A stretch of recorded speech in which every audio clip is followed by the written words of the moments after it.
I'm going to call this meeting to order, and we have the minutes of August 29th. I move that we approve the select board minutes of August 29th. I'll second. Okay, any discussion? All those in favor? Aye. Aye. All right. We have warrants 6, 6P, and Conservation Commission number 2. What would you like to do? I'll move that we approve warrant 6, 6P, and Conservation Commission number 2. And I'll second that. Okay, any discussion? Warrant 6 is for $19,986.38, and that money is going to our monthly rescue bill. It's going to pay for some gravel, our sheriff's monthly bill. There were some highway department repairs to the 2012 truck. We still have some tax refunds coming in from people who prepaid. And we have the usual things like the Green Mountain Power, the copier expense and contracts, and cleaning the town office. So with that, any more discussion? All those in favor? Aye. All right, we have public comments. And Jean and Harold Newell, do you have? I make sure that your select board will be represented tomorrow night at rescue. It's a very important meeting. Good. I'll be there. Take your Gerald? pencil and paper. Right, good. And that's, the Rescue Inc. is having their annual meeting. Is that right? No, meeting, select board meeting. Oh. A meeting for select boards throughout the service area. Yeah, Right. good. And it's great that Geraldine is going to represent us. I look forward to it. Yeah. It Okay. pertains to your costs in the ensuing year. Yeah. We have anyone else not on the agenda that would like to speak up now? Okay, then we have James Branagan, Whetstone Brewery. We have request, if with the board's permission, I think it's further down, or is it just there? No, it's all there. Okay, catering permit and an event waiver for September 22nd. So, you know the drill, you want to come up? Sure. This is, you might think of running for select board. I know. Then it'd be easy to be here, Yeah. you know, So you're having your, the food truck event on That's right. this September 22nd at the Campfires. Yep. Campground on Route 5. And you're looking for a liquor catering permit for that. And the waiver. And the waiver to have more than 280 people. That's right. Okay, Yes. so, Let me first say that we have secured a sheriff for traffic control for that day. and people will be parking on the other side of the street. If we go into overflow parking, Yeah. yes. But the sheriff will be there regardless. Great. great, Yeah. good. What's your expected attendance for this one? This is the larger one. Yeah, we expect no more than 1,500. Okay. We're assuming that attendance will be lower than expected because the Retreat Farm street food festivals have been happening every Thursday this summer, but we'll see. We'll see what we get. So you think people are just kind of like food trucked out or something? Who knows? Those, I mean, could have the Yeah. opposite effect. Yeah. Because they're not doing those anymore. Yeah, So those were Yeah. so successful. totally. And they got successful every Yeah, week. you guys are working really hard. Yeah, we are. Yeah. So we'll be ready for whatever comes though. We'll have the sheriff there and we have the staffing to take care of it. Good, So, good. Getting good at Any it. yeah. food trucks in particular you're excited to have? Ours, of course, Oh. burgers and fries, and then Tito's tacos. Yeah. I think, who else is gonna be there? Anand's Thai and some other local favorites. Okay. Great. Yeah. Music? Yeah, there'll be music, and also NECA will be doing performances in the middle with trapeze and other acrobatics. Very nice. So, And I know I haven't heard anything from residents and Poplar Commons, but have you gotten any feedback from anyone over there about? Our last music fest was the biggest we've had out of the three, and we didn't have any feedback. It all went very smoothly, Good. so. So we should become the liquor commission. Alright. So I'll move, we recess the select board and convene the liquor control board. I'll second that. Okay, here we are. And we have the liquor catering permit for Whetstone for September 22nd. So I'll move that we approve the catering permit for the Whetstone Brewery event on 9/22. Just a note, do we need to vote on the liquor board? It's like we had a motion, a second, we need to vote on that, right? Yes, we do. Let's back up. To vote to Okay. become the liquor board. I All noticed those that too. in, okay, so Start we with can back up, rewind the camera, please. Let's That's, see if we're paying attention. yeah, we've got a motion and second to convene the liquor control board. All those in favor? Aye. Aye. Okay, now I really feel like a liquor commissioner. I'd like to move that we approve the catering permit for the Whetstone Brewery event on 9/22 at Campfires.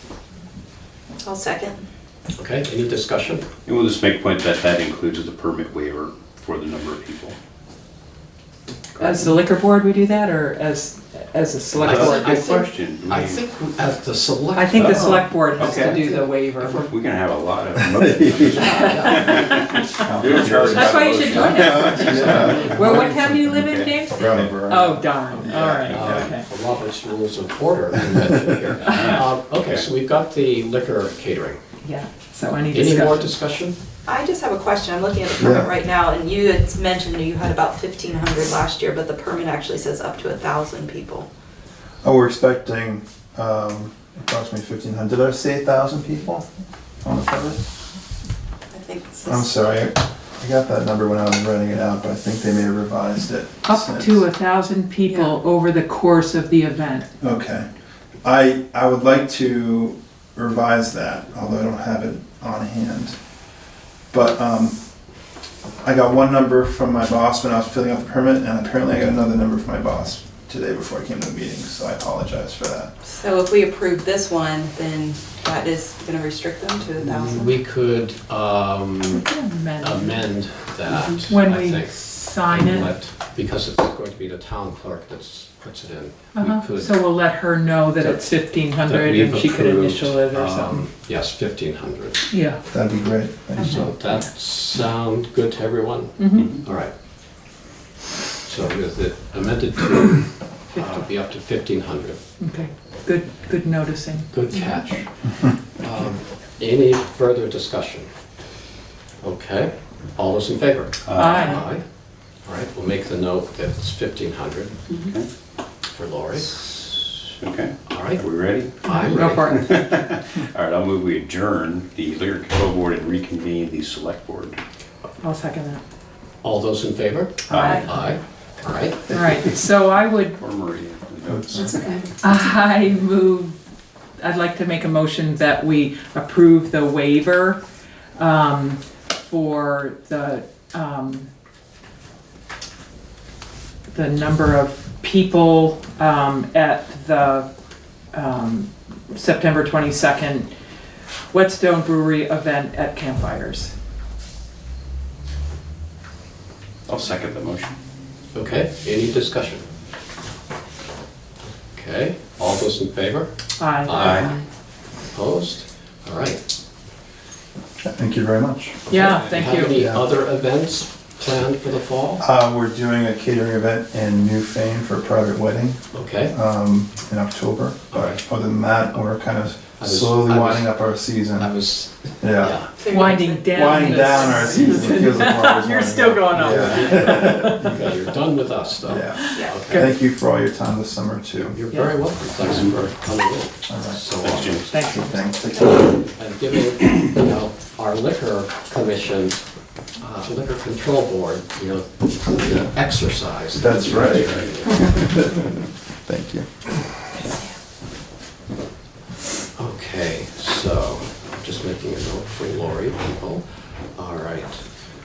Okay, so back to our, now, on our agenda, there's Sam Farwell's request for a municipal planning grant for our wastewater solutions. But we got a note just yesterday saying that this was contingent upon 3 towns joining in, and one of the towns has dropped out. So it has become economically not feasible to continue. So they are not going to pursue this grant, and so it requires no action from the select board. And so any other comments on that? No. Right. I don't see any road foreman here. See in the back? No, he was with us at 8 this morning, Oh. so I think he had a long enough day. All right. Really, they were doing some grading, I guess, so Rachel saw they're out there this morning. They're also doing a training session that they held over here at the fire department today. There was a state came down and did some training for them. And then they're doing continuing to do some side drainage, stone line ditches and things like that right now. So that's kind of what their projects are, what they got going on right now. So other than that, he didn't really have anything to report for tonight. Okay. Good. Under correspondence for information, is there anything you want to discuss there? Just the sheriff's report. I talked to the Windham County Sheriff, and he was available he suggested October 24th to come and talk to us, just because by then he'll have some preliminary budget numbers. So if we just make a note, and I did tell him we try to get him early on the agenda just so he could come in. So, yep. Great. Anything else there? Okay, moving on to correspondence for discussion and or action. The school board sent us a draft deed for the transfer of the playing fields from the school district to the town. And Christina Naylor, do you want to come up and? Michael as well. Oh, Michael, sure. Got a bona fide attorney too with me, please the select board. Well, Now. Okay. yes, he's here as a school Very, board. very. Let me just see, where the heck? Let me just go into transfer link so I can think which, I have it electronically. okay, it's not the highway department, it's not unfinished business. Where did that go? We're missing. It was loose earlier. Did you send it to us? Did you put it in? I think I Who did sent it I come sent from? it to I Zeke, put it and in the Zeke sent it discard. to you. Oh, okay. Y'all. We'll catch up to you in just a moment. Here it is. All right. Isn't on the, or you don't have a whole folder? Okay, well, we have it here electronically. I'll hold it up for everyone to see.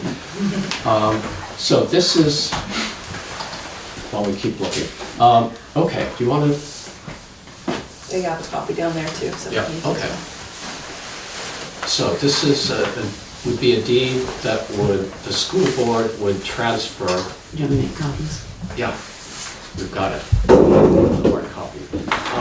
Transfer the playing fields to the town. Exactly. Yes. Yes. For $10, for crying out loud. I thought we were talking about $1. I'll spot you the $9 if you just sign, Zeke. This would have to be done at a special town meeting, right? Yes. Yeah. We could do it, you could do it without a special town meeting, but then, anyone who's unhappy could petition Sure. to call a vote, so it's, Can I just walk it back for 1 second, if I may? you can start wherever you want. Okay. The draft, we had a conversation with the select board, I think it was about 6 months ago. Year ago. And at some point, Yeah. Time it's gone. flies. We had a conversation with you about this idea, which was what would, and your suggestion was to bring a draft at that time to say, well, what would that look like? And so although the school board has not yet decided that this is absolutely what it wants to do and has not passed any motions to the effect that this is what it intends to do, we're just kind of facilitating the conversation by providing you with a draft. I did look in the land records and figured out that the playing fields were conveyed into the school district by a separate parcel and entity than the school building itself, at least so far as I could tell. Meaning it looks like a Jenga piece around where the school was. So there isn't any need for, that I could see, although it probably be wise to, of course, double check all of this. I don't think there would be a need for a subdivision permit or anything like that to separate that parcel of land in order for the conveyance to happen, just from a purely, straightforward, like meat and potatoes way to do it. So that's not an obstacle. And this would be a draft that we're presenting to you for discussion, for further discussion, if you will. Okay. Yep. Just so on that piece, though, where the school is the septic leaching field on this parcel that you would want the town to take ownership of? It's a good question. I haven't measured or walked or obviously had a surveyor, which would be the absolute finest and best way to do it. Although there is a survey, strangely, that is within the book that the conveying deed has. It's not a Mylar survey, in other words. It's like one of those hand-drawn, folded up, you know what I'm talking about? Transfer paper or something like that. Type of survey. Yeah. Right, so I'm not sure, but certainly it would be possible to accept and reserve out the leach field and the idea that the school could, I can imagine drafting something that would say accepting and reserving the existing leach field and the ability to replace the existing leach field in any way that makes sense for the continued operation of the school. Yeah, I think that Broad, right. If we go with this, because I think, and I don't know that I haven't seen that piece, but it's as far as I know, very that leaching field is kind of towards the the woods, or the west of the first base line and the Right. first base dugout. Okay. For all the people who are familiar with the field. But I would think we would not want to take on any responsibility for the septic of the land. If that failed or anything like that, we don't want to have any notion of liability that we're going to, it's the town people that are going to end up paying for it, but I don't know if we want that on your budget. on our side of the budget. Is there an area on the property that would be a secondary system? Sometimes they'll require a secondary option for a field, a leach Yeah. field area. Good question, don't know. Don't even know how long the septic system has been in there. Haven't been. Who would know that I don't answer? know. I don't even know who would know that. And your wells When the are. school But it's a very good Yeah. point. That reserving that would be an excellent idea. Probably your wells or you want to find out where they are, for the water. I think there's a couple of wells there. There are 2 wells, yeah. Yeah. So they can be accepted and reserved out. So we could, we can absolutely draft language that would accept the replacement well or wells Right. and or septic system should the need arise. Okay. So this is strictly for land, because in the That's the language here, idea. it does say something about land and premises. So what's the premises? That I implies mean, buildings. Like the The dugouts. dugouts, Okay, I mean, okay. it's just a typical way of writing something Right. into a document, but you're correct, yes, Yeah. that there. So it's not implying the building. No, School building. There's no building on that. Exactly, yeah. As I can tell from review of that deed conveying it into the Dummerston Town School District, and by looking at that, I should photocopy that and send it to you, which I can do. It looks to me like it accepts out the entire area where the school is built. And if I'm remembering correctly, it goes like along Schoolhouse Road over to Route 5, all the way along until the fence line, right? Or until the road in on Route 5, going The towards driveway. Putney, the driveway, right? Up and then back, and then specifically carves out that corner where the school building is, including the kindergarten addition portion. So I believe that if I'm remembering it correctly, it's like the building is here and it's this portion of land that is the language that's quoted there in that deed, draft deed to you guys. And so I believe that this corner it was already where the school was being built and added onto and whatnot. That's how I see it. Okay. Yep. So it's all the woods then to the west of the school, behind the school. Like if you came out where the playgrounds are, out of the, what is those, the 4th and 5th grade classrooms? There's the playground, the snack shack. Right? Yep. Right, like, so the playground would go with the school, but then at some point would the woods go up the hill, that's part of the land that would come?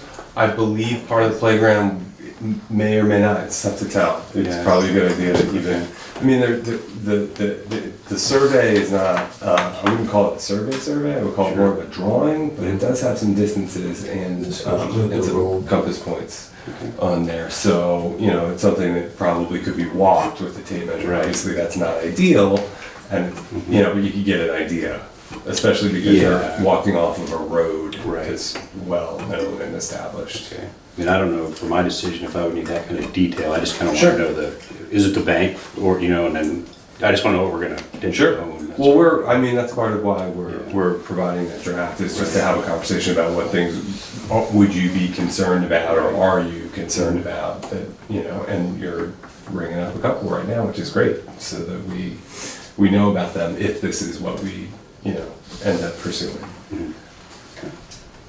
I think it would be helpful to have a map or not the whole massive survey, but maybe. It's not a whole massive survey, is the point, yeah. Yeah, but just some approximation, so we can visualize, Yeah. what the parcel looks We like. can send that to Zeke, and Zeke can send that around. Yes, I can, or send it to, if it's an electronic version, Yes. send it to the select board at dummerston.org. Then we all get it. Yeah. I'm good, I can scan that into my. Any other questions? Harold? Yeah, are you talking strictly what was Williams's land originally, not the original school lot? Because that's what John was Williams' Williams's, takes where your parking lot is. Yep, it probably does.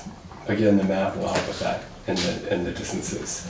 It doesn't mean that Because it states here, like the 16 acres of Williams's, and that used to be, the cornfield came clear to the edge of the road, right down over, went right straight back to where, cleared the stone wall over wherever Frenchie's was.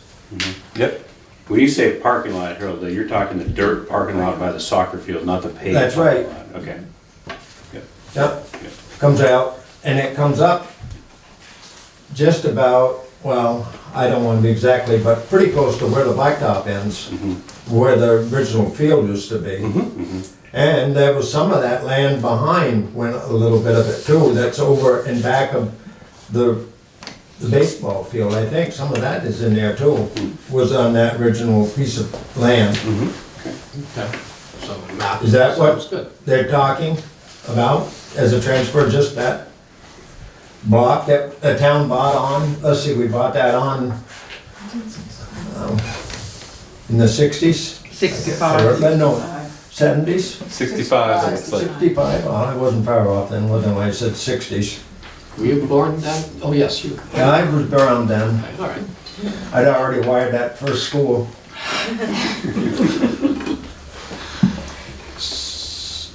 What other questions I have for this?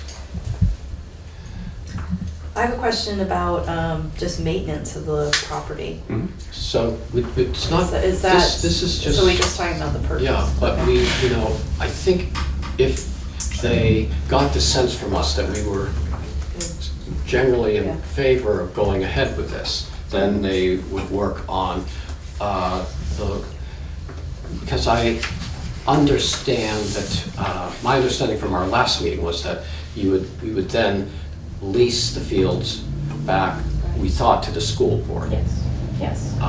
And so we need the language for that. Who's responsible for the insurance and the maintenance? So we don't need to go that far at this point. I don't think Okay. tonight, but I think the select board has been crystal clear with the school board that they're not interested in taking on any Right. expenses. Or responsibility. Or responsibility. really. Right. Yeah.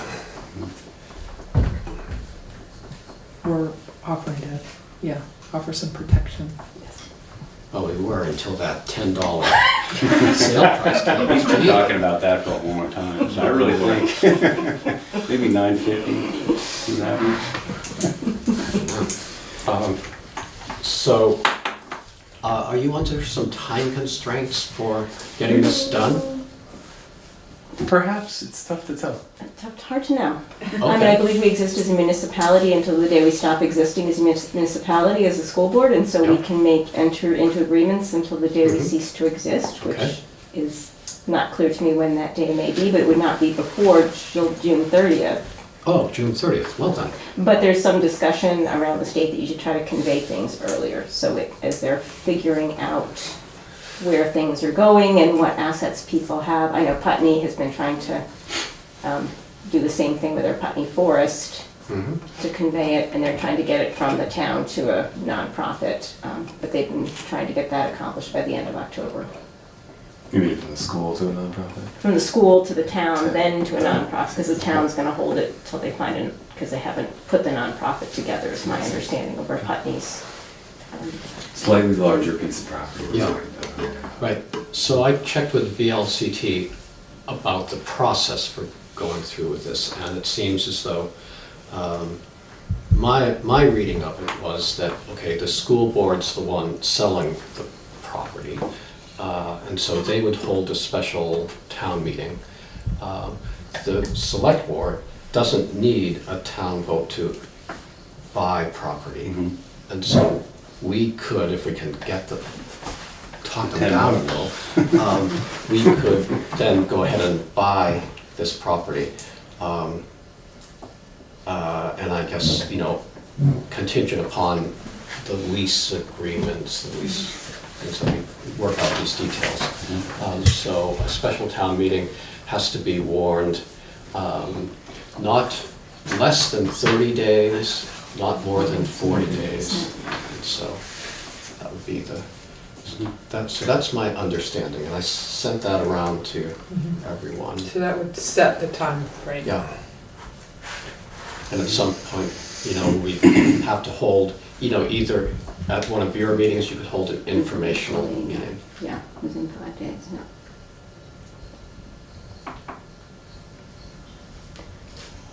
So that would indicate to me that you're interested in moving forward and we should start working out the nuts and bolts of it, assuming Michael and I can scrape up $9 to donate to the select board for the No, purchase. we're not looking for a handout here. You just gotta, your sale price was, we're just jack up the lease price to cover our cost. This could escalate. So, because the step between now and then is to really work out the terms of the details lease. and Yeah, it the has terms to of the be lease, set by the so. time you get to the morning Yes. of any meeting. It has- Yeah. The actual document has to be on file with the town Right. clerk, available for public. So do we have any concerns about this?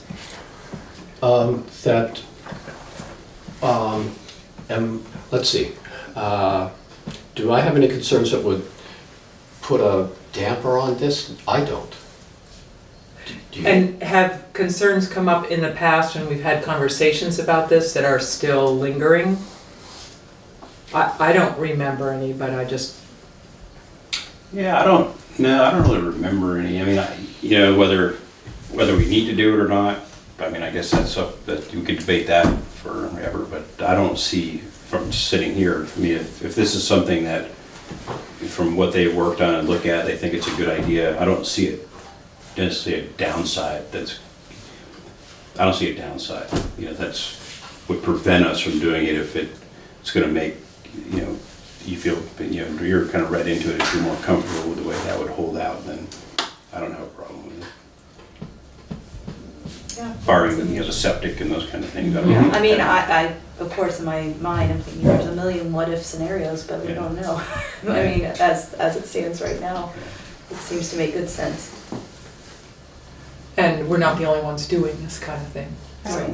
And it was brought to us from several citizens that were concerned, people that have been on school boards and select boards along the way, that are concerned because our rec board, and the majority of the people that use the field are actually rec board Yeah. functions. And so when it becomes a unified school board, it becomes further, if it were to become a unified school board, the rec board has less standing to use those fields over other schools. Right. So that was why people had that The high concern. school tower that's built there.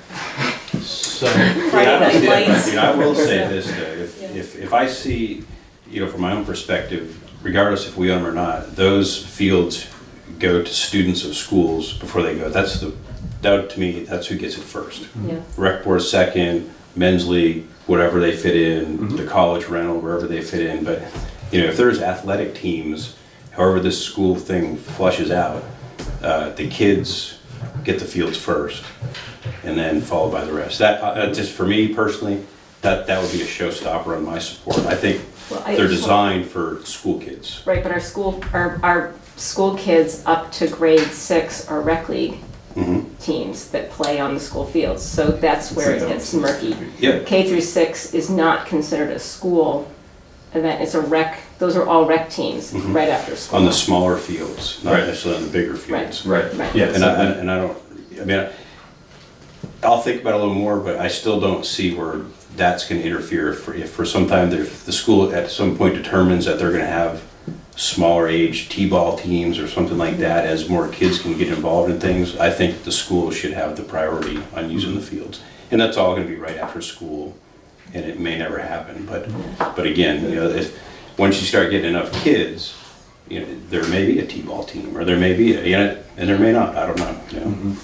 Well, that can be up to the select board Yeah. down the road too, and Yeah. as things change, and we have 400 children in Dummerston, 20 years from now or Yeah. whatever, it's. I don't foresee that myself, but, anyway, I just throw that out, it's a school thing, I don't want to, if we're gonna try to, eliminate one person from using it, kind of like, well, that's ours, so you can't have that if it's a school. To me, that's a little too much of a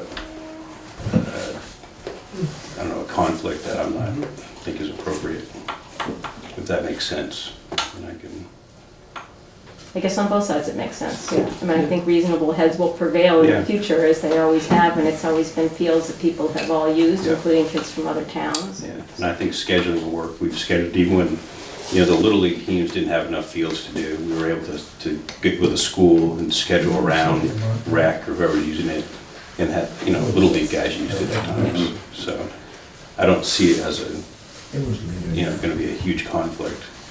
No, I don't think that's the intent Yeah. in any way, shape, or form to be anything that it has been in the past Yeah. for us, but just to make sure that they're preserved as fields, because Right. those are a nice flat land, and flat land in this Yeah. part of the in this neck of the woods is a valuable resource. Mhm. I like your reasonable heads will prevail. Remember Yes. that phrase. If Well, only we're that were talking about always children in sports and athletics, and it's been pretty consistent for a long time. okay, so we're good to go to the next step, it seems like. Yeah. Yeah. Okay. Wonderful. Thank you. Thank you. Yeah, Thanks. thanks. Well, Jeremy. Yeah. Michael. Yeah. Okay, great. This, I have it. Thank you. Okay. So, we have representatives from southeast, help me out here, southeast, yeah, Conservation. yes, and Brattleboro Development Credit Corporation. Help us out. And they'd like to give us their annual update. So, and pass out. Now you can check and see if we got it. Southeastern Vermont Economic Development Strategies. Yeah. That's why there's two names on it. Yes.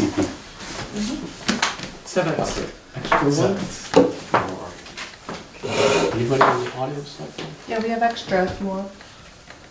You want one, Gene? You want a folder? Or? No, that's fine. Okay, all right. So, Great. Hi, Hi. how's it going? great, you want to introduce yourselves? I'm Sarah Lang. I work for Broward Development Credit Corporation. I run the Young Professionals Group and manage the Southern Vermont Economy Project. And I'm Adam Grinold, I'm the Executive Director of the BDCC. So, and there's two organizations, I don't know if we've explained this in the past, but we have an annual report, which I think you saw last year. But this is the first time we've ever done a joint annual report. So the BDCC is a regional development corporation for the state of Vermont. So we have an annual contract with the Agency of Commerce and Community Development to be the eyes, ears, boots on the ground for all things economic development in Wyndham County. And SeVEDS is a separate organization, has its own board, its own budget, but has no staff. So instead it contracts with the BDCC to implement its strategic priorities. So that's why you see these two interchanged often and together, but it is its own organization with its own board. It's made up of representatives from 13 communities in Wyndham County. It's an 18-person board. So in SeVEDS leads with strategy and insight, and then BDCC builds the programs and projects. So there's a real simple way to think of the two differences of what we do. Could you say your name? Sarah. Sarah. Yep. Okay. With an H? With an H. Thanks for asking. And we are providing these folders to each of the select board members of the meetings that we go to, just sort of a nice little package of kind of an update on what we're working on currently and what has passed and what is to come. So there's a bunch of stuff in here. We can just briefly touch on it if you guys have any questions.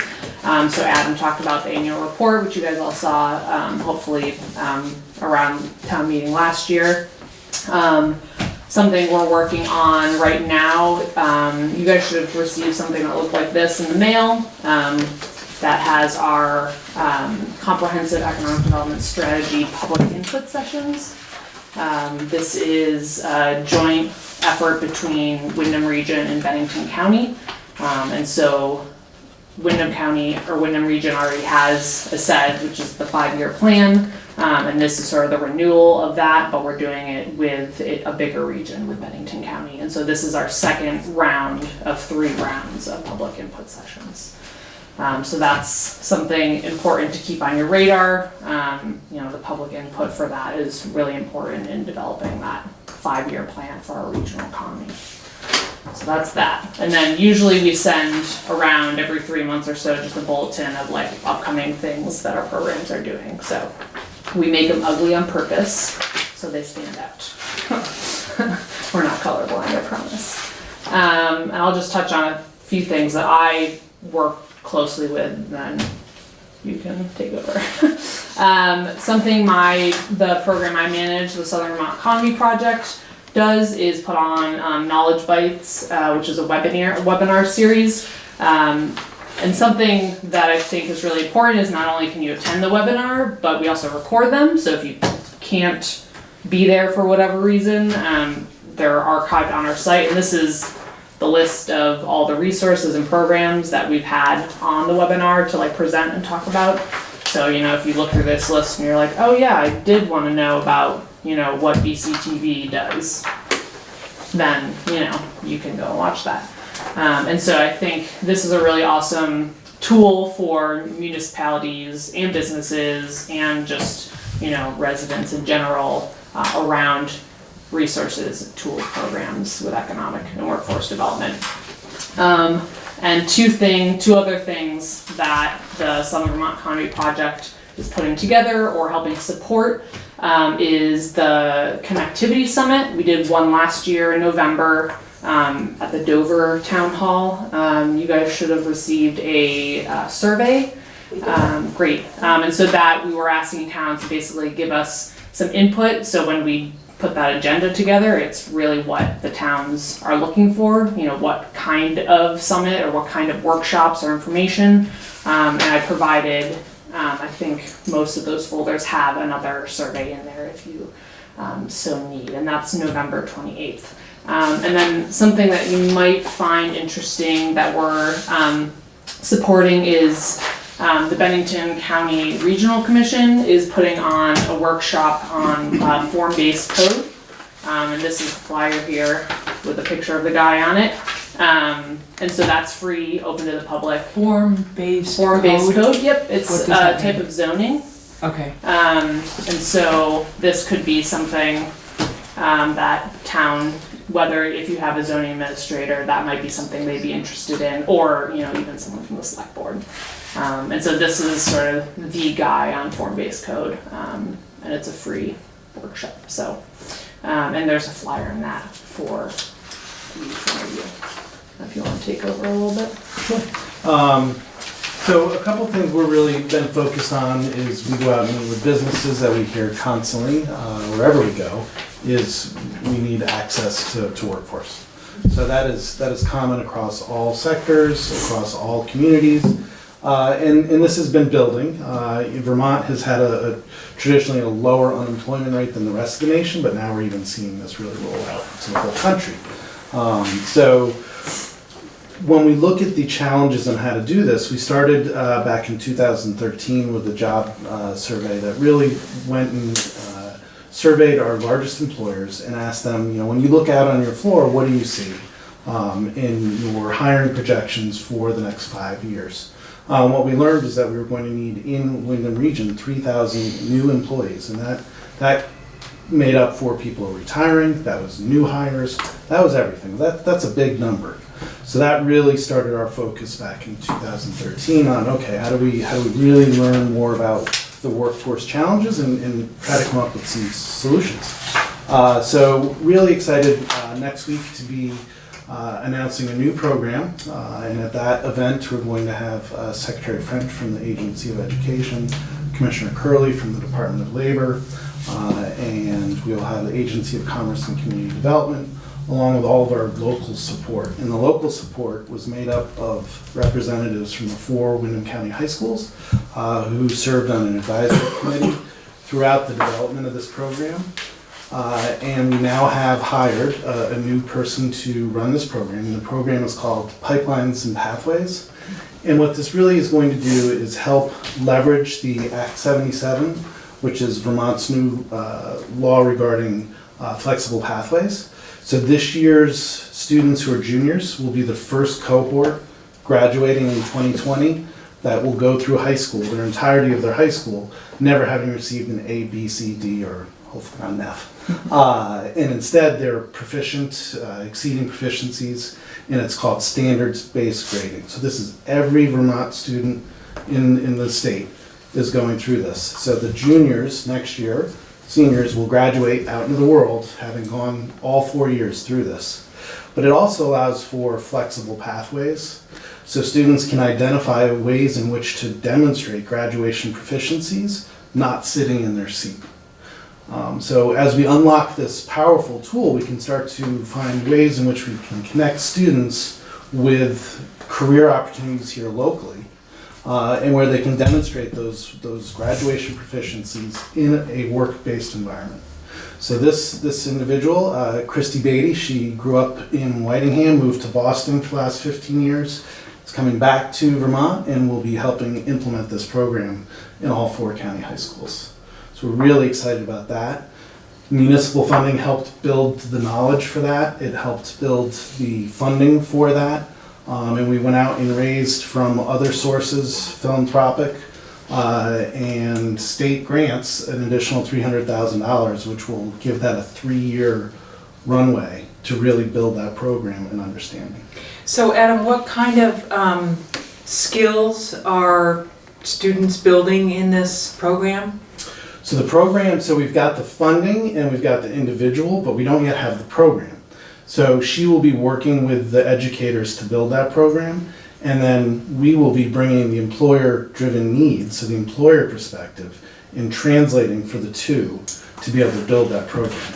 But we know some of what they already are, of course. For example? So there'll be soft skills. So this is also, in soft skills are knowledge and ability to show up on time, 5 days a week, to be able to work with others, to problem solve. Some of the skills that all employers across all sectors identify as necessary. So as that's being built, each year we'll start to implement it for the 3 years, and then of course we've already started raising awareness for the program, and we'll be backfilling that. We really believe that this will become part of our educational system in the future, and in H919, passed last year by the legislature, they put in pilot programs. There will be funding for pilot programs to help communities around the state learn how to use this new tool to do just what we're doing. They probably won't all look like ours, and I can guarantee you that ours will look differently in year 3 than it does year 1. So there are soft skills, so it's the opposite of that, hard skills? Sure, so very specific skills. So if you look at a population of a high school, you've got kids who probably in middle school know they're going to college, right? You know, they're on a path. You have students who identify the career center as an opportunity to learn a trade locally or skills locally. Many students go to the career center and then go to college. And then you have sort of everyone else who on December 1st of their senior year, they have no idea where they're going to be standing a year from that day. So that's the population That's you're... a primary focus. Others certainly can benefit from this. We want students who are planning to go to college to know the career opportunities here in Windham County. We want to connect those students to those opportunities. We want them to know when they drive by a manufacturing facility, there's not metal shards shooting in your eyes. You're operating a computer CNC machine. We want them to know that there's engineering jobs, that there's HR jobs, there's accounting jobs. There's a variety of positions in that company locally and opportunities. We lost too much of our population. For so long, everyone was saying there's no opportunities here. Go, get out. You have to leave. And now we know, because of our aging population, Vermont is a place of opportunity. You know, the average age being 55 and up, all these folks are starting to retire. People can come into an organization and rise more quickly in Vermont than they can in less aged communities. Is that true throughout the state, or is that true in sections of the state? That's a great question. We are in the oldest county, so it's more true here than elsewhere. Certainly in Chittenden County, that's a younger population. They have some of their own challenges that they're starting to work through now as well, with the rising housing costs and competitive nature. So, we may be able to take some of those young folks down here. All right. So just out of curiosity, on this note, it seems like in this area, so you say you have 3,000 jobs you're trying to fill, but I mean, on a basis, I guess, I don't know how many timeline you look at, are you seeing people actually flow in to fill those, or are you still seeing people continue to flow out of this area? Our population continues to decline, albeit that decline has slowed. And we've actually seen an uptick in the last 2 years in the critical cohort, which is the 23 to 44-year-olds. We saw an uptick for Windham County. Okay. So, that's a win. And we just got to keep focusing. And part of what we're doing is trying to bring more young people here. More people. Yeah, that was my question, is what kind of recruitment, Yeah. especially because it dovetails nicely with the school board members who are here talking about our declining enrollments, and we aren't, we've had shrinking enrollments in our rural schools for a while. And part of that is we don't have a lot of people in that 25 to 44 age range with younger kids. So there is a whole recruitment, PR aspect to everything we do, trying to bring people to the region. There is, yeah. So we, Manchester, Bennington, the Mount Snow Valley, Deerfield Valley Chamber, Brattleboro, and Rockingham, following Irene, came together and made an EDA application, which is the Economic Development Administration, saying we need some help to bring people after the flood disaster. And that launched this program, which is SoVermont. And we really were not able to get everybody back together after that sort of rallying cry. And knowing that we need to recruit, we've really put in a concerted effort the last year to launch this program. So that's very recent. This is brand new. I can't hand it out because the website's not live. But this is a program that is designed to give to employers and to potential employees with a trailing talented spouse that we really want to show the quality of place, the quality of the region, but that it's not just all about, you know, apples and beautiful scenery. There's also great young people who are working and thriving here. about apples. You know who you're talking to. Yes. Because that is what we are so well known for, and that's what brings people here. Then we have to remind them we're not one dimensional, we are multi-dimensional. And we do have high-tech jobs. We've got, you know, great young entrepreneurs doing things here. And we are welcoming and encourage folks to come learn about the area. Are you guys working at all with the Vermont Partnership for Fairness and Diversity with Curtis Reed's group? Because I know that's a big thing that he's doing too, is trying to recruit more diverse workforce up here. We are. Alex Beck, our colleague, and myself both serve on that committee. Oh, great. We've been a champion of it. We've helped raise funds locally for the IamAvermonter.org website for the Wayne County version. Yeah. And love what they do. Okay, great. Anything else that you wanted to cover? Did we cover everything in the folder? We can talk all night about what we do, but it's great to Yes. have questions to be able to Yes. answer, to be specific to your purposes and your needs. I have a lot of questions, but does anyone else have questions? No, go for it. My only other question is about the governor. I believe it was already passed, of this idea of they were going to give credits to people to come to move to Vermont to work remotely. Is that also part of what you're working on, or is that a separate thing because it's not really a workforce? I mean, they won't be working for local employers, from what I understand. They'd be self-employed. So I was just on a call today with someone who relocated to Westminster, was looking for some office space. He and his wife are both going to be working remotely. They're journalists moving back from the DC area, and lamented the fact that he moved back just a couple months too soon. before they could get that, yeah. So that is happening. It is. Yeah. It's going to be rolled out in January. Right. Sarah does a lot of work with what's called the Stay-to-Stay program, sort of the precursor to some of that. So you can speak to that maybe. Yeah, the Stay-to-Stay is sort of coming out of the Tourism and Marketing Department, which is under the Agency of Commerce and Community Development. And they're piloting the program in the Brattleboro area, the Bennington, Manchester area, and the Rutland area. And what it is 4 weekends throughout the year.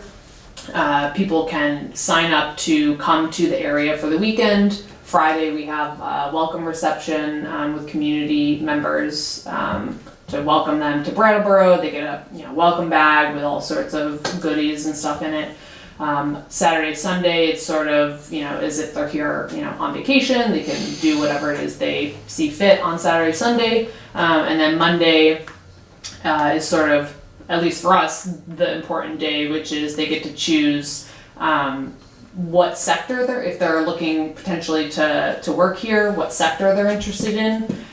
They can choose to meet with a realtor, or they can choose to meet with RT Brown, who's our startup entrepreneurial guy, and tour the cotton mill, the incubator space. And so with those people, say they're interested in healthcare, what we do is we ask them for their resume, and we share their resume with healthcare employers in the area who, we're all well aware that they're kind of all looking for people, especially in that sector. On that Monday, we have employers come and sort of have a coffee meet and greet, and if the employer, after looking at however many resumes they get, if they're interested and, maybe they're like, oh, this person would be awesome for this job, they would then reach out and ask for, a one-on-one meeting. And so it's essentially trying to turn the tourist in a way into a resident.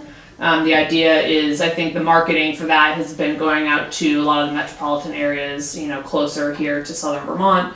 People who have come to Vermont before, who have spent money in Vermont. That's, I think, how they're targeting their marketing efforts. And the last one of the year is October 19th through 22nd.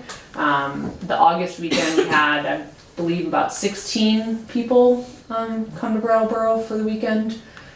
So yeah, it keeps, because it's a pilot program, we're always sort of tweaking things just to make it work better and better. So I think the October weekend will be pretty stellar. And Brattleboro's the hub, but they're staying in communities around. Yep, yeah, the there, region, it's like the so- Wyndham region, but we sort of, Yeah.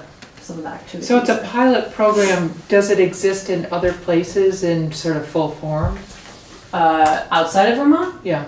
I don't think No, so. it's It's there. So pretty. full brainchild Yeah, internally? absolutely. Yep, Yeah. yeah, definitely. Stay to stay? Yes. Okay. Yes. And it's part of the Think Vermont. So the Think Vermont is sort of the large umbrella Okay. banner marketing piece. The recruitment piece will fall under that, as will the Stay to Stay. So the piece that was done to attract remote workers was a legislatively created piece. It was not an administrative piece. So that came out of the legislature. So the administration is figuring out how best to implement that legislatively designed program. Wow, you guys do a lot. Can I tell one other thing is really important is we have a new program, newish. It's through the USDA. So we've gone out and borrowed money from them to be able to relend as micro-entrepreneurial loans. So under this program, you can borrow $50,000 from our organization. And when you do, we're able to wrap technical assistance services around the borrower. So it's really designed to take people from an inability to go to a bank to scale that and wrap services around so that in the future they can go direct to a commercial lender and be able to borrow.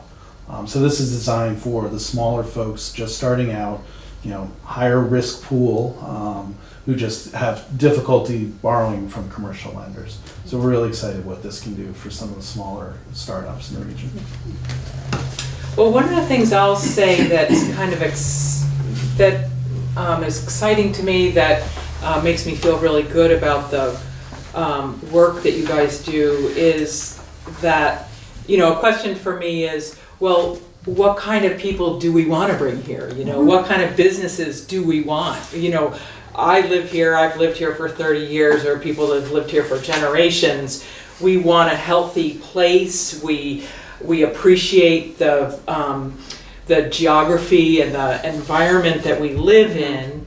And my sense is that the kinds of people that are coming here that would come to a state-to-state program are the kind of people that appreciate what Vermont is. I mean, we're very, there's a reputation that we have as a state in terms of what we value and what we consider healthy lifestyle and all of that. And I see that as kind of a magnet. And so it's almost like you don't need as much of a vetting process. You don't have to be worried about the people that are going to come, because the people that are going to be attracted to it, I think, are the kind of people that we want to see come to the area and start a business and have kids and in the school and support the kind of environment that the people who are already here are here for. So yeah, and I think during one of the first round of the Comprehensive Economic Development Strategy, SeVEDS for short, public input sessions, there was a lot of back and forth about well, who are we building this plan for? Exactly. Who are we trying to attract? And I can't remember who said it, but someone was like, we want to build this plan, we want people who want to be here. Exactly. We don't want to attract people who just maybe don't. Because. Yeah, exactly. So I think that's. We don't want just money coming in. It's not for everyone. It's not exactly. My former business partner moved to North Carolina, and he said after about 8 months, he said, "You don't know how hard it is to live in Vermont." I think he's a little soft, but he's like, it's just easier elsewhere. So it breeds a certain type of individual. Absolutely. Yeah. And I think to your point about the stay to stay, that sort of gives, because people can interact with community members and employers, that sort of gives them a look into what it's like to live here. Yeah. It's not like all vacation all the time. Right. Right. And so I think that's sort of a good introduction. If they either haven't been here or haven't been there in a while, what it's like to live, not, travel to. Yeah. Good. Great. Okay. I just have one other nuts and bolts issue. One of the things from just our very local Dummerston perspective is it seems that we have a number of volunteer-based organizations and nonprofits in Dummerston who are always looking for volunteers. And whether that be board members like Green Mountain Camp for Girls or the Volunteer Fire Department or Dummerston Cares, is there a way to connect some of these newly arrived or people who are here and they're here to stay, you know, with some of these local groups to give back to these communities? Because I also think that helps people to feel more invested in actually staying here for longer term. It, one of the parts of this component is a targeted expertise, recruitment, and retention. And that retention is through the connections programs like Sarah's the coordinator of the YP group, but it's for folks of all ages. And really it's that soft landing. Someone gets here, you know, they've never lived in the country before and they're standing at the end of their driveway wondering, where does my trash go? You know, it's things so simple as that, to understand that people don't necessarily have that knowledge and make sure that we connect them quickly with those networks that are existing. But I actually asking, how do we get those folks who are new here to also be serving as volunteers? Right, and I was That's thinking what I'm the same, saying. yeah, and I was thinking the same thing in terms of, you know, civic duty and, you know, giving back to the community. That's a whole piece of what makes this place. And we need more people Tip. in those roles. I mean, we're always Yeah, looking for exactly. more board members and more volunteers and It's been identified as one of the goals of the 2 county SeVEDS is exactly what you're speaking to. yeah. Is the civic engagement and just recognizing how important for our communities that is. You know, we witnessed it tonight, you know, the school board volunteers coming out and trying to, you know, make sure they're solving a problem for 20 years from now. Yeah, and that's something, so with the young professionals, part of what we're doing is there's a annual summit, young professionals summit that happens in Rutland every year. So all young professionals from all over the state get together. And our group, the Southern Vermont Young Professionals, has been helping like plan some of those sessions. One of those sessions that we've felt is really important, and it speaks just to that, and I'm sort of like piloting it like at the summit, but then I also want to like make it a bigger thing here, like for our young professionals, is that local engagement piece. So specifically at the summit, we're having a panel of young professionals that either sit on select boards, planning commissions, nonprofit boards, to talk about sort of the importance of being those people in the community and how to, you know, get more involved. And so I'm trying it out there at the summit, and I'm going to bring it back here, and, you know, hopefully maybe it's a 3 or 4 part series, you know, for young professionals, learning about what does it mean to sit on the select board, like what does that include, what are the responsibilities, but what are also like the joys of being a part of the community. And that speaks to nonprofit boards as well. We're partnering right now with United Way to also bring some of that. They have a really great, robust program already, and we're going into a couple of the larger employers who are looking for better connections with their staff in the communities and learning, okay, you know, do I go right to a board? Do I go to a committee? Can I just do a work day somewhere? And really helping to facilitate that. Yeah. Great, well, this is very informative. Thanks. Thank you for your time. Yes, Thank you very much for coming. Yes, of course. See you next year. Good luck. Let's see. Correspondence. All right, so going back, on the new business, we have a views article. And I'm thinking of a number. I wrote the last one. A views article. I'll do it. Oh, Rachel. Okay. Awesome. Okay. And this had nothing to do with the $20 that I gave you. No, no money. Oh, big spender now, huh? Up to 20. Do we have a word count for that, though? I'm just curious, like what is, or how much did you send to them last time, Geraldine? I just wrote an article. Okay. It's Yeah. stream of consciousness. It was kind of just a sense. I mean, look at the views, I guess. Okay. Yeah. Yeah. But they didn't send us any, I got the deadline, but I never saw pretty- anything about. Pretty like- loose. I can tell you what the word count was on mine if you want to know. Okay. And that's due, I I think. feel like I just got off the hook. You did Because just I get off actually the hook. started this, but I'm like, I Oh, don't you know. started it? But I don't, but I'm very happy I got enough going on. But I'll just volunteer to help you if you want anything. from What the were you road gonna stuff. write about? Yeah. Road stuff is always really interesting. Yeah. I So- probably was not gonna write as much about road stuff as you Okay. would though, so do you wanna co-author something? No, I'm happy to just turn it over. Do you wanna give me what you have and then I Yeah. can just add, But if- incorporate it? If you want anything from the road, I can summarize something and send You know, it to you. they'd probably be okay with 2 articles. No. No, because then we need to spread ourselves Yeah. out. Okay. All right, so. Yeah, when I said I started, I wrote like one sentence, just Send me your one get my sentence. scent on it going I It was thought weird. about it. in my own mind. Okay. Thank you, Rachel, for doing that. Yes, thank you. Oh, well, let's see, what do we have next? We have discuss a possible real estate purchase. All right. Sounds like an executive session kind of thing, No, this is a, no? We're gonna, I think, though, I this is, will suggest, when this is all said and done, we probably will have a very short executive session tonight. all right, But I'll run with this if you want me to go. let's So, okay. go for it. Well, and hopefully we still have a bit of a viewing audience. Well, it's not too late in the evening. So, beginning probably, we'll just say 6 weeks ago, we were presented with an opportunity to possibly purchase the Grinold gravel pit on Route 5, the one that we jointly used money for with Putney and Grinold, Mike and his business. We all went in together to get the Act 250 and the permitting and things done like that. So recently, he has mentioned that he would be willing to sell that to the 2 towns. It would be Putney and Dummerston going in on this. And the price, you know, for as far as his reasoning, I think, you know, he's been helpful with the towns, you know, as far as the gravel and things go. I think he has other enterprises. He's if we're interested, I think he's interested.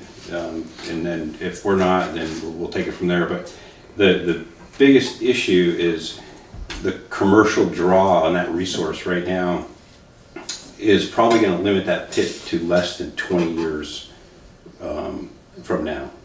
If we take this as Dummerston and Putney and we bring that down only to the municipal draw, we're potentially looking at pushing that resource locally out to 40 years and most likely more than that. You know, we have some details to come in to make sure, but we don't want to overestimate right now. But at a minimum, we're looking right now at 40 years and potentially for much longer than that. We'll have more details as we go. The way we're looking at this, it would be a joint ownership with Putney. And just as a reminder, Putney and Dummerston have been working together on gravel pits. Marie, you would know, 30, 40 years probably, at least. It's been quite a while. And then we've been working with the sand pit we have at the Carpenter Pit for many years. So we have an established relationship with Putney for working together. We've met with the Putney representatives for the past month. Twice we've got together with one of their select boards, myself, our 2 road foremen.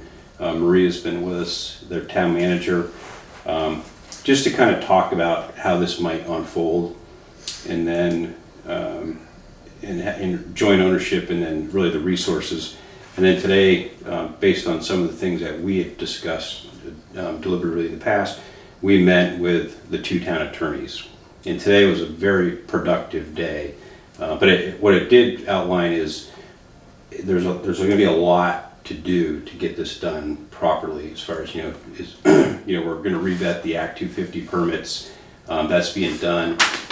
There's, you know, laws that are going to have to be adhered to as far as how the municipal agreement is going to be written, and then how we go forward with either, you know, the bonding of it and the requirements for the bonding of this, you know, and bringing it to the residents for a vote for that. Some of the things we talked about today was the agreements that's on resource use, the legalities of the ownership, and then the sales purchase options. And it, you know, those things are all going to be done in a deliberative session, or the attorneys are going to be working, you know, the 2 towns along with Mike Grinold's attorney to get those taken care of. So we had a timeline. We thought we were going to have a timeline, and really the amount of work that's going to have to be done, and really to run this all the way up to the Attorney General, a certain aspect of his office, just to make sure that everything is done appropriately and properly. It's going to extend this timeline out significantly to do that, along with something else we'll talk about. What we do have going on right now is we're waiting on feedback from an engineering survey. So we have a rough estimate of the material that is, or we're proposing an engineering survey, I should say. It's in the works. If we're going to talk about the funding of that this evening. And that will give us a better idea if this is a 40-year or increments of, it could be significantly longer. But we're not yet ready to go forward with how long it would go. But certainly, even at that, with the closing of the Carpenter pit in 2035 and the expense of hauling sand from somewhere else, if this pit was to, if the Renaud pit was to close, it's going to be very expensive when we have to start going out of town, not to mention the permitting processes and things like that to go forward. Town meeting might be the earliest that we can actually get this out so in March. I've got some notes here. So the sales price, purchase price, the use agreements are all, based on talking with the attorneys today, are all going to have to remain in a deliberative session, as the law permits, to discuss real estate until we get the details agreed upon. And then once they're agreed upon, then that's the appropriate time to come out and share those publicly. Putney is announcing essentially these same bullet points tonight. They're having a select board meeting tonight, so they're going over the same thing with their board and announcing this. But we've talked about this for a couple weeks, and we all agreed that it was important to publicly come out and tell the residents of both towns what we're thinking, not only to just stimulate conversation, even though we can't provide a lot of detail because we don't have a lot of detail right now.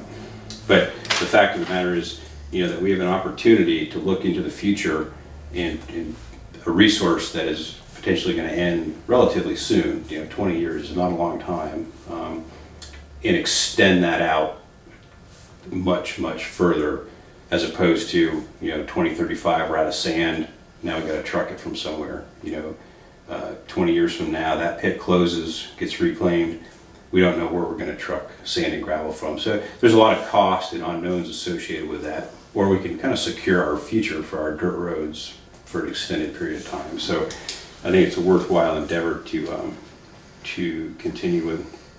So a couple of things that came out with the attorneys today. I think we should have a short deliberative session just to discuss those and look at some of the costs that are going to be associated with leading up to trying to get the agreements taken care of.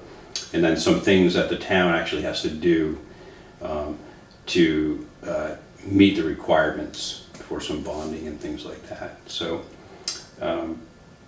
Maria, that did cover? I think you've covered everything. Okay. Any questions? Well, so just to sort of clarify, the Renaud pit, he's selling gravel to Putney and Dummerston now, and we're using about, is it 5,000 yards? Yes. Both towns are Each using town about takes about 5,000 5 yards. gravel out of it now. Yeah, but Gravel. he's then selling to other towns and businesses about another, 50,000 yards. 50,000 yards. Wow. So that's, that's 10 years Right. of So Dummerston's using it. And so if the two towns do purchase this and then continue on with their usual gravel needs, then that's what will extend this gravel pit to last longer into the future. Right, it's going to go from a 60,000 yard a year draw down to, we're just, for our numbers, we're actually going to say a 15,000 year draw, even though currently we're both taking 5,000, but we're as we discussed it, we're just going to say 7,500 yards a year basically per town. which is just the gravel, and then the sand will remain in place in the Renault pit. We're going to continue to use the Carpenter pit. We have 2 5-year extensions that we can opt into, and we'll use that resource before we actually even come in and begin drawing the sand out of the Renault pit. So gravel for the first till 2035 basically, and then from 2035 on we'd be using gravel, sand, and then just as a note, you know, we would inherit the Act 250 and the blasting permits, and then from that with the blasting, which we don't necessarily anticipate a requirement to blast for many years down the road. So blasting is going to decrease, truck traffic is going to be decreased, but that blasting will also provide us ditch stone, riprap. Is there any another? I'm trying to think of material. Those are the 2 big ones we use. Yeah. So really, all the mineral resources, I guess, that, you know, the sand, gravel, rock for ditching and riprap, all that we use to maintain our road structure now would come out of this pit, and it would last for a long period of time, essentially. Or you know, in 20 years, that pit's going to close. It's going to be reclaimed. We're going to be looking, and the cost of permitting. So if we went in on another permit to Act 250 permits, you know, talking with some of the people who've done it, it's running in, you know, hundreds of thousands of dollars, you know, $200,000-$300,000 is what I've been told for, you know, to hire a company to then, you know, do all the paperwork and all the requirements and all the testing, all the things associated with getting the Act 250 permits done. Right. Yeah, and finding a new place. In a new place. Where, Right. And right now, you know, we run the type of dump trucks we run, they're not designed for long haul trucking. You know, they're good for hauling stuff in the town, but if we're gonna have to start hauling stuff from, you know, 2 or 3 towns away, we're gonna need to buy bigger dump trucks. You know, it's just not worth the time and effort and material to, yeah, you Okay. need more equipment. so less blasting, less truck traffic from the other companies and towns that are Yes. coming into that pit. And so it operates year-round now, doesn't it? Mhm. And would it continue to operate year-round, or would it be? I think they would, because there's only, you know, limited storage. I think, you know, I really would defer this to Lee if he was here. I'm trying to remember our conversations. They would, you know, most of the sand is pre-staged because we have to, you know, we can't haul the Carpenter pit in the winter. Gravel, I think it would be kept open and available, although there's not really a lot of gravel being used in the winter. Yeah. That goes on there. So the money that each year we budget, well, we budgeted approximately 25,000 for gravel. Was that It's a 25,000? combined crushing? about 50,000 a year Yeah. for sand and gravel. Okay, And so we the crushing estimate, and gravel is about 50,000 in our current year's budget. Yeah. So money that we're using to buy gravel now could right, then. we would estimate decreasing that budget in today's dollars. So the budget we have this year, it would drop about $25,000 if we own that pit. The gravel, you know, we'd still continue to purchase sand from the Carpenter pit. Yeah. But then at 2035, if you look at the index of what they think sand is going to cost, by 2035, you know, we would be saving a significant amount of money. The sand budget would go away because it would be incorporated into the gravel pit that we own, and the gravel budget would go away. So we would own the resource. And you know, I'm a little, even though I have those numbers down, I'm a little reluctant to, you know, to start. I don't want to put hard numbers out, but I can tell you, it's not very many years down the road that the tax increase that we would see for the loan would reverse itself into actually a cost savings when we stop buying sand from the Renault pit. And I think, From the carpenter pit. I'm sorry, yes, from the carpenter pit. Once we stop buying sand from the carpenter pit and that contract ceases, And then we buy it from our own pit. right, then we withdraw it from our own gravel pit. And it really makes sense to do that because we have those options and we're just continuing to have, we have the sand there and we're gonna have the sand for many years. But it's, there's a cost up front and it decreases fairly rapidly. But again, like you said, we're gonna pull out, half of our sand and gravel would be taken out of our current budget and then that would be used to repay, that go towards the loan repayment. If that makes sense. Yep. So the process for this,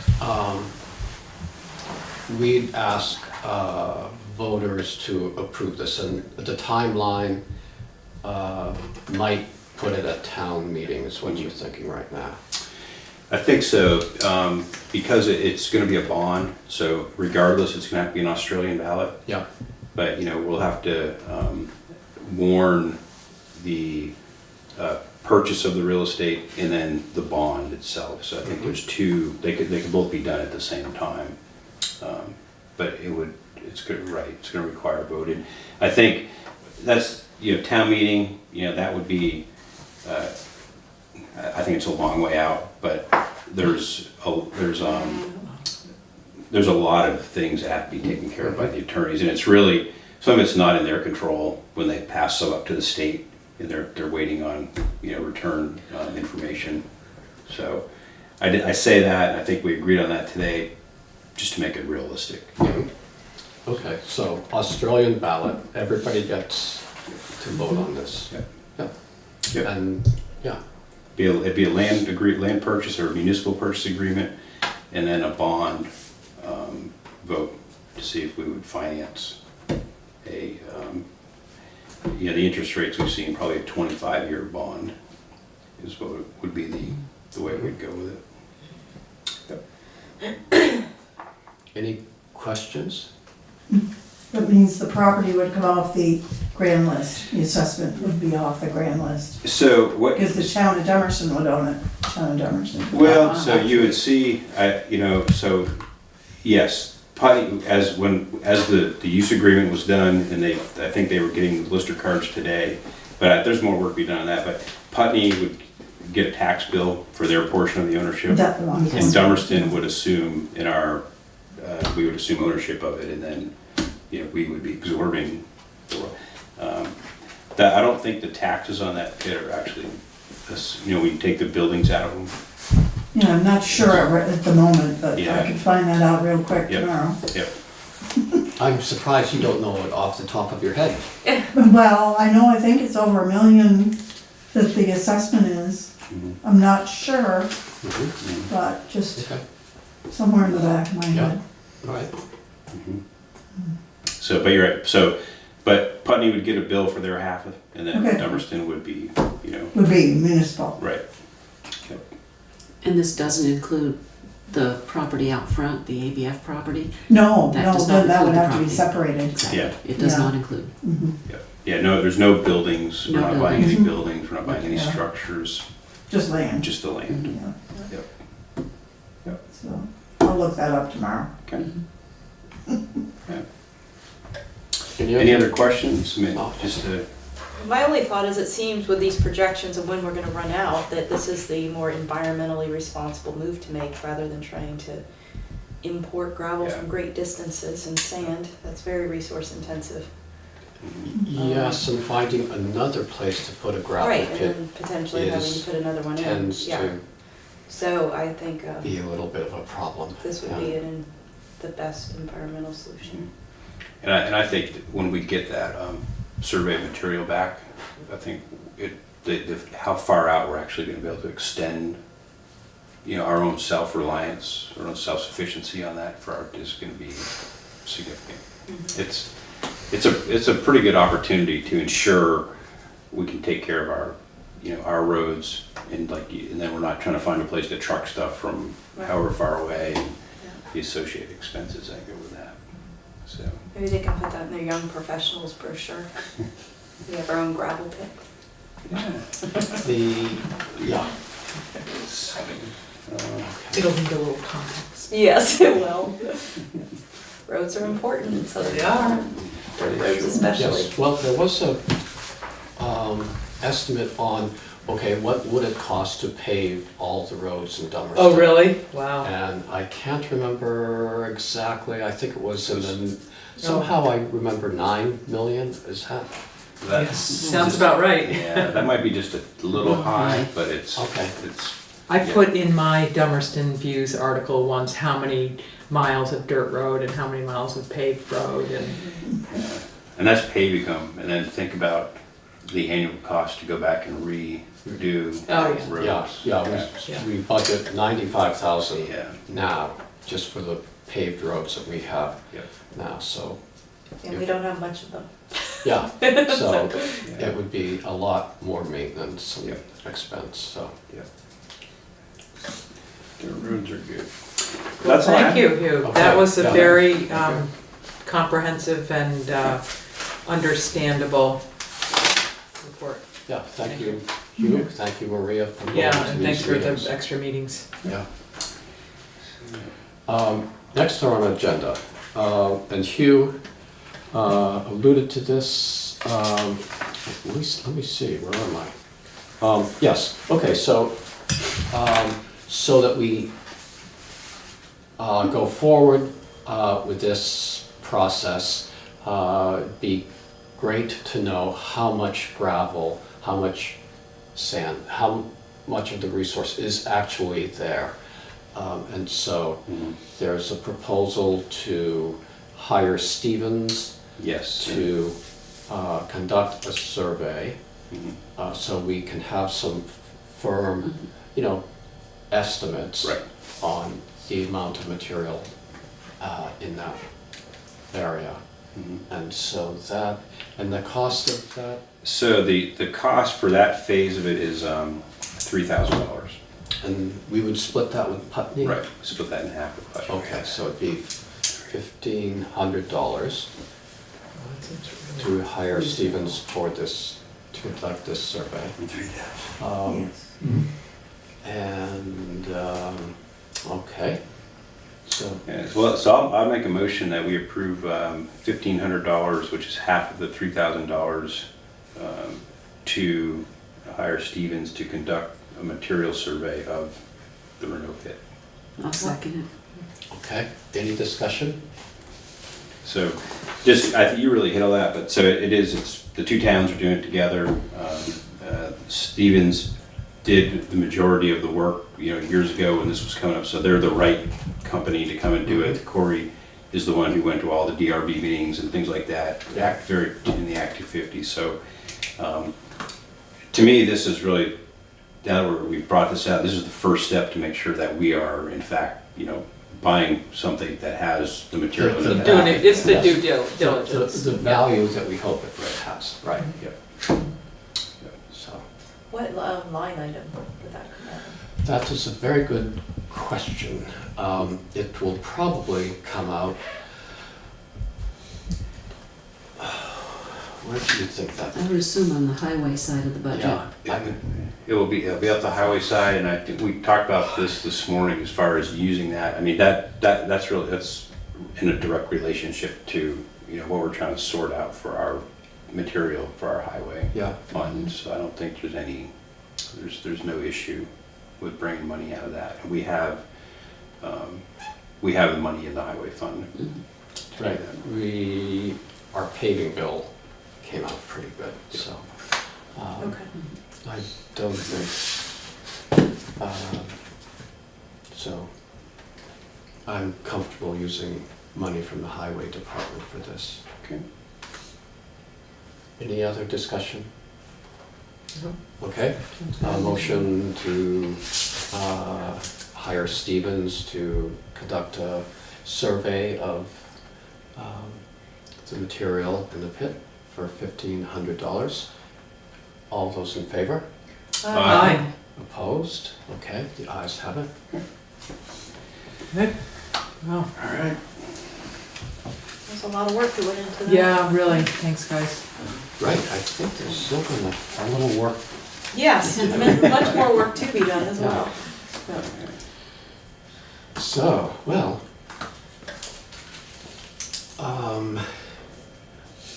I don't have any other items on my agenda.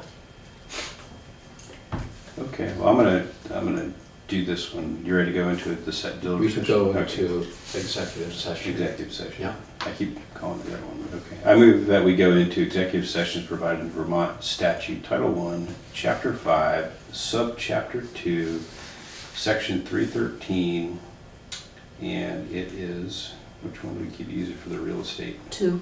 Number 2, to discuss the possible agreements for a real estate purchase. I'll second it. Okay, all those in favor? Aye. Oh, any decisions to be made here? No, no. Okay. No.